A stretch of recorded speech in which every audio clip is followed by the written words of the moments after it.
দেখো, এই ফ্রি ফায়ারটা সামান্য একটা গেম হলেও এটা যে অনেক মানুষের জীবন পরিবর্তন করে দিয়েছে, আবার অনেক মানুষের জীবন যে ধ্বংস করে দিয়েছে, এটা আমাদের সকলেরই জানা।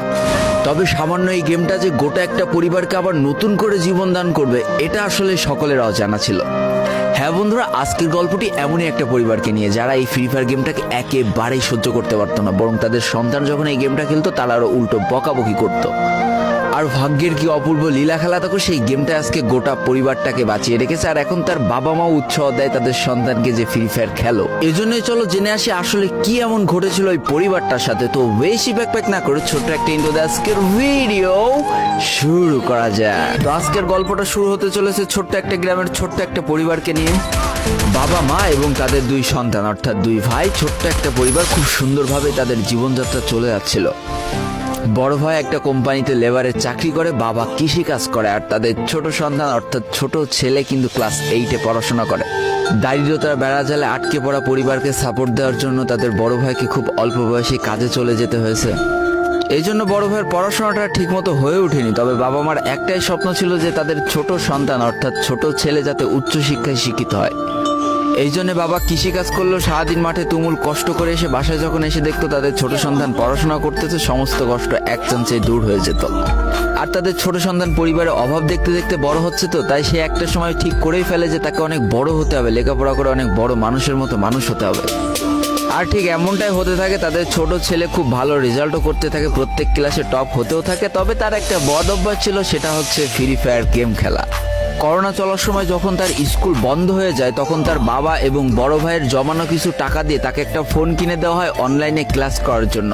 তার ফোনটা ছিল 3 GB র্যামের একটা ফোন। তবে এইখান থেকেই তার ফ্রি ফায়ার গেমের সাথে পরিচয় হওয়া। সারাদিন পড়াশোনার ফাঁকে সময় পেলেই সে ফ্রি ফায়ার গেম নিয়ে বসে পড়তো। আগে যেমন বাইরে খেলাধুলা করতো, এখন সে আর বাইরে খেলাধুলা করে না, ঘরে বসে সারাদিন ফোন টিপে আর ফোনে গেম খেলে।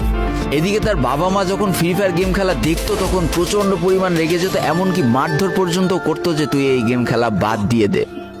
তবে তাদের ছোট ছেলে যতই বাবা মার বাধ্য সন্তান হোক না কেন, ফ্রি ফায়ার গেমটা ছাড়তে সে একেবারেই নারাজ।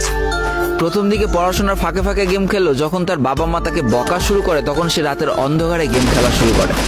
তবে বন্ধুরা, বলে রাখা ভালো, সে কিন্তু তার পড়াশোনা একেবারেই ঠিক রেখেছিল, অর্থাৎ গেমের কোনো কালো ছায়া পড়াশোনার উপরে কোনোদিনই সে পড়তে দেয়নি, যার কারণে তার রেজাল্টটা মোটামুটি ভালোই হতো। এতদিন পর্যন্ত পরিবারের সবকিছু ঠিকঠাকই ছিল, এবার আস্তে আস্তে পরিবারটা একটু একটু করে ভাঙতে শুরু করবে।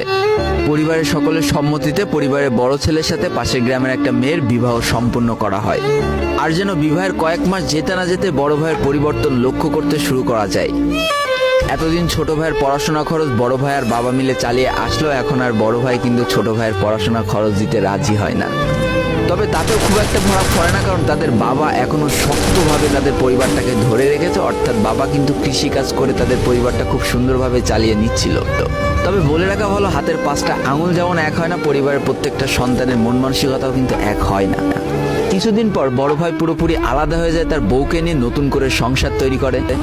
এমনকি একটা পর্যায়ে যে বড় ভাই তার পরিবারকে অস্বীকার করে দেয়, অর্থাৎ একটা টাকাও আর পরিবারে দিল না, সমস্ত টাকা সে নিজের সংসারেই খরচ করত।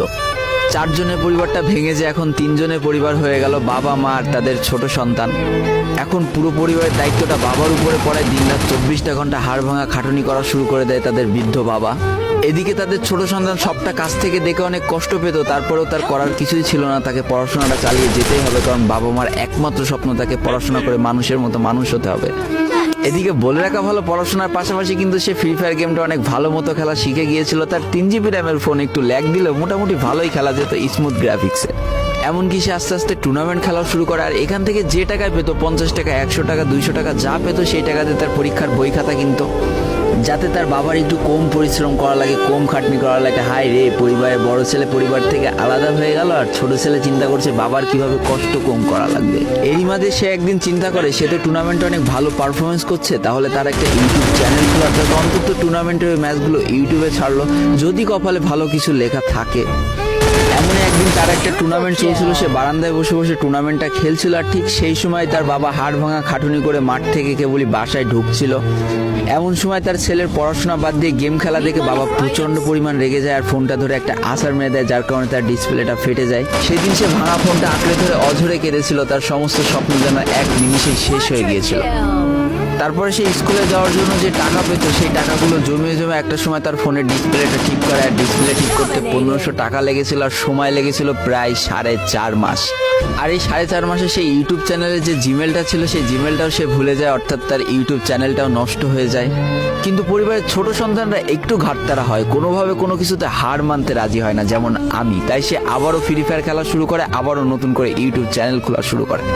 সবকিছু মোটামুটি ঠিকই চলছিল, পড়াশোনা সে আগের মতোই চলতেছে, এইদিকে টুর্নামেন্টও চলতেছে, এইদিকে ইউটিউবে আস্তে আস্তে তার সাবস্ক্রাইবারও বাড়া শুরু করে, একটা দুইটা এমন করতে করতে। কিন্তু হঠাৎ করে তাদের পরিবারটা জীবনের সব থেকে বড় একটা ধাক্কা খায়। যেহেতু তাদের বাবা কৃষিকাজ করে তাদের পরিবার চালাতে হিমশিম খাচ্ছিল, পরিবারের এত প্রেশার, 24 ঘন্টা হাড় ভাঙা খাটুনি করতে করতে একটা দিন হঠাৎ করে উনি প্যারালাইসিস হয়ে যায়। তার ডান পাশের হাত এবং পা পড়ে যায়, যার কারণে সে একেবারে অক্ষম হয়ে পড়ে। আর এটাই ছিল তাদের পরিবারের সব থেকে বড় কালো অধ্যায়। তবে সব থেকে কষ্টের ব্যাপার কি ছিল জানো? পরিবারের এত খারাপ সময়ও তাদের বড় ভাই কিন্তু তাদের পাশে এসে দাঁড়ায় না। এবার শুরু হয় তাদের পরিবারে আসল কষ্ট। না ছোট ছেলের পড়ার টাকা আছে, না বাবার ওষুধ কেনার টাকা আছে, না তাদের 3 বেলা ঠিক মতো খাবার টাকা আছে। কি আর করবে, পরিবারে এই অসহায় অবস্থা দেখে না খেয়ে তো মরা যায় না, তাই তাদের মা লোকের বাসায় কাজ করা শুরু করে দেয়। কিন্তু কাজ করে 3 বেলা খাবার জোটানো গেলেও বাবার ওষুধ আর সন্তানের পড়াশোনার খরচ চালাতে হিমশিম খাচ্ছিল তাদের মা। ঠিক এই সময়টায় পরিবারের ছোট ছেলে সারাদিন চিন্তা করতে থাকে যে আসলে তার কি করা উচিত, কি করলে পরিবারের সবাই ভালো থাকবে, কি করলে বাবার ওষুধ কেনার টাকা সে জোগাড় করতে পারবে, কি করলে বাবা মার স্বপ্ন পূরণের জন্য সে পড়াশোনা করতে পারবে। তার সামনে শুধু একটা অপশনে খোলা ছিল, সেটা হচ্ছে ফ্রি ফায়ার গেমটা। কি আর করবে, সারাদিন সে পড়াশোনা করতো আর সারা রাত ফ্রি ফায়ার গেম খেলে খেলে ভিডিও আপলোড করা শুরু করে ইউটিউবে। তোমরা শুনলে অবাক হয়ে যাওয়া, 24টা ঘন্টার মধ্যে সে মাত্র 4.5 ঘন্টা ঘুমাতো।